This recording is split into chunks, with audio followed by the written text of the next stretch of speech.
ધર્મોજિત કૈતવોત્ર પરમો નિર્મત્સરાણામ સતામ. શ્રીમદ ભાગવતમાં ધર્મનું નિરૂપણ છે. તો ધર્મ કોને કહેવાય? દરેકની ધર્મ શબ્દને માટે અલગ અલગ પરિભાષા છે. કોઈને આપણે પૂછીએ ધર્મ એટલે શું, એટલે જવાબ આપે કે ગાયની સેવા કરવી એનું નામ ધર્મ છે. બીજા કોઈને પૂછીશું આપણે કે ધર્મ એટલે શું, એ આપણને જવાબ આપશે કે વૃદ્ધોની સેવા કરવી એનું નામ ધર્મ છે. ત્રીજી વ્યક્તિને પૂછીએ કે ભાઈ તમારી નજરમાં ધર્મ એટલે શું, એટલે આપણને જવાબ આપશે કે જેની પાસે સંપત્તિ નથી એવા ગરીબની સેવા કરવી એનું નામ ધર્મ. ચોથી વ્યક્તિને પૂછીએ કે તમારા માટે ધર્મ એટલે શું, એટલે જવાબ આપશે જેની પાસે અન્ન નથી એને ભોજન કરાવીએ એનું નામ ધર્મ છે.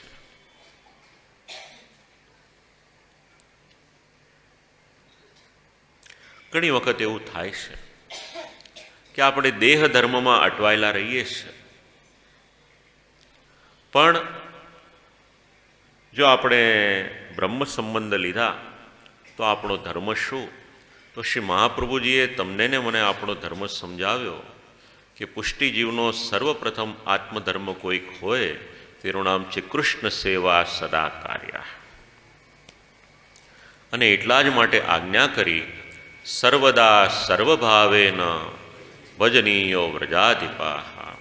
અને એની પછી શબ્દ મૂક્યો સ્વસ્યાયમેવ ધર્મો હિ. જો આપણો કોઈક ધર્મ છે તો આપણો ધર્મ આ જ છે, ભગવત સેવા. તો શ્રીમદ ભાગવતમાં કયો ધર્મ છે? નિર્મત્સરાણામ સતામ. ભગવાનના ધર્મોનું નિરૂપણ તો શ્રીમદ ભાગવત કરે જ છે, પણ સાથે સાથે ભગવાનના ભક્તો એમના ચરિત્રનું નિરૂપણ શ્રીમદ ભાગવત કરે છે. તો આ ભક્તો કેવા? તો જેમના જીવનમાં મત્સર નામનો શબ્દ નથી કે દોષ નથી, એવા ભગવાનના ભક્તોનું નિરૂપણ શ્રીમદ ભાગવત કરે છે. તો મત્સર એટલે શું?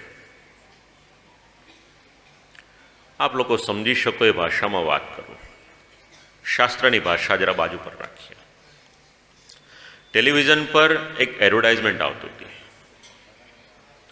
બે સ્ત્રી બાજુ બાજુમાં હોય, એક સ્ત્રીની સાડી હોય એ વધારે વ્હાઇટ હોય અને બીજીની ઓફ વ્હાઇટ હોય.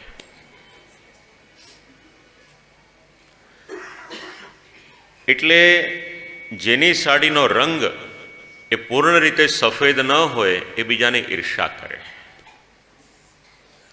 બસ આપણા જીવનમાં જે વસ્તુ આપણી પાસે નથી અને બીજી વ્યક્તિની પાસે છે, આપણા મનમાં એવી ઈર્ષા થાય કે આની પાસે આ કેમ છે, ત્યારે સમજવું કે આ મારામાં મત્સર નામનો દોષ રહેલો છે. બીજાની પાસે કેમ છે, બીજાની પાસે છે એનું આપણને દુઃખ વધારે છે. આપણી પાસે નથી એની કરતાં બીજાની પાસે રહેલું છે એનું દુઃખ વધારે છે. ભગવાને આપણને 10 લાખની કાર આપી હોય, પણ જ્યારે આપણે બીજી કોઈ વ્યક્તિની 50 લાખની કે 1 કરોડની કાર જોઈએ એટલે આપણને આપણી કારમાં ઉણપ દેખાવા લાગે. પણ ભગવાને જે આપ્યું છે, જો એમાં આનંદ માનશો અને માણશો તો આખું જ જીવન એ તૃપ્તિથી વ્યતીત થશે. દ્રષ્ટિકોણ આપણે અપનાવવાનો છે. કોઈના ઘરે જઈએ, ગ્લાસમાં પાણી આપે, હવે તો ગ્લાસને બદલે પેલી મિનરલ વોટરની બોટલ આવી ગઈ એટલે પ્રશ્ન રહ્યો નહીં. પણ જો ગ્લાસ અડધો ખાલી હોય તો દ્રષ્ટિ આપણે કેળવવાની છે. એક વિચારધારા એવું વિચારશે કે અડધો ભરેલો છે અને બીજો એવું વિચારશે કે અડધો ખાલી છે.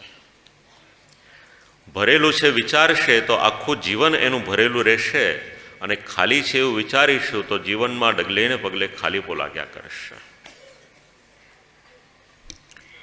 તો શ્રીમદ ભાગવતમાં નિર્મત્સરાણામ સતામ,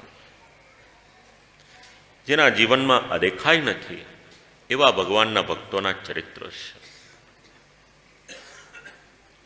વેદ્યમ વાસ્તવ મત્ર વસ્તુ શિવદમ. જો જીવનમાં જાણવા જેવું કંઈક હોય તો આ શ્રીમદ ભાગવત છે. હવે 7 દિવસને માટે શ્રવણ કરવાને માટે આવો તો લાભ શું થાય? એટલે સૌથી છેલ્લું પદ સમજાવે છે, શુશ્રૂષુભિસ્તત્ક્ષણાત. યજ્ઞ કરીએ, યજ્ઞ પૂર્ણ થાય પછી ફળ મળે, પણ કથા સાંભળવાને માટે આવીએ એટલે તત્ક્ષણ, એ જ મિનિટથી, એ જ ક્ષણથી એનો લાભ આપણને પ્રાપ્ત થવાની શરૂઆત થઈ જાય. ઘણા બધા શ્લોકોમાં આગળ આવશે, ક્યાંક અનુસંધાન લઈશું આપણે. એની પછી 3જો શ્લોક. નિગમકલ્પતરોર્ગલિતં ફલમ શુકમુખાદમૃતદ્રવસંયુતમ પિબત ભાગવતં રસમાલયં મુહુરહો રસિકા ભુવિ ભાવુકાઃ. શ્રીમદ ભાગવત વેદરૂપી વૃક્ષનું સુંદર મજાનું ફલ છે. અને એમાં પણ જ્યારે શ્રી સુખદેવજી મહારાજ કથા કરે ત્યારે સુખદેવજીની વાણીમાંથી ભક્તિ સહિત શ્રીમદ ભાગવતજીની કથા થઈ રહી છે. વિચાર કરી જુઓ જરા, લગભગ 5200 વર્ષ થયા, ત્યાર પછી પણ શ્રીમદ ભાગવતજીની કથાનું જ્યારે આપણને નિમંત્રણ મળે ત્યારે આપણે અવશ્ય એને સાંભળવાને માટે આવીએ જ આવીએ. આપણી બધાની વાત તો બરાબર છે. આ અમેરિકાથી યતીશભાઈ અને ચંદાબેન 2 જણા 2 વૈષ્ણવ આવ્યા છે. અહીંયા આવ્યા હતા બીજા કંઈક કામ માટે, પણ સમાચાર મળ્યા કે કથા છે એટલે બાકીના બધા કામની પ્રાયોરિટી હતી એને ઘટાડી અને કથા શ્રવણ કરવાને માટે આવ્યા. આ ભગવાનની કથા, એનું મહાત્મ્ય છે. પહેલી વખત અમેરિકા ગયો અને ન્યૂ જર્સી જવાનું હતું, કોઈ પરિચય હતો નહીં. તો યતીશભાઈને ચંદાબેને ઘરનો દરવાજો ખોલ્યો કે આ ઠાકોરજીનું ઘર છે, આવીને રો અહીંયા આગળ.